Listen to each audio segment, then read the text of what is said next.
কিয়ামতের দিন সর্বপ্রথম কোন নিয়ামত সম্পর্কে জিজ্ঞাসা করা হবে?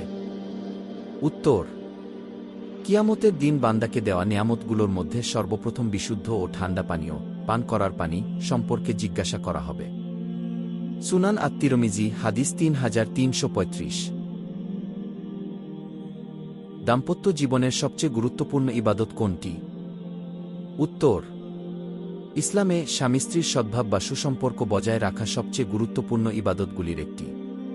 রাসূল সাল্লাল্লাহু আলাইহি ওয়াসাল্লাম বলেছেন, তোমাদের মধ্যে সেই ব্যক্তি উত্তম, যে তার স্ত্রীর নিকট উত্তম। সুনান ইবনে মাজাহ, হাদিস 1977। আল্লাহর রহমত পাওয়ার সবচেয়ে সহজ পথ কোনটি? উত্তর: আল্লাহর রহমত পাওয়ার একটি সহজ পথ হল অন্যান্য মুসলিম ভাইদের প্রতি দয়াবান হওয়া।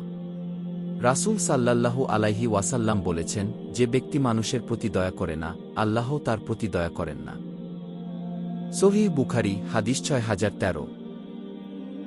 ইসলাম সম্পর্কে জানতে সাবস্ক্রাইব ও বেল বাটনে ক্লিক করে আমাদের সাথে থাকুন।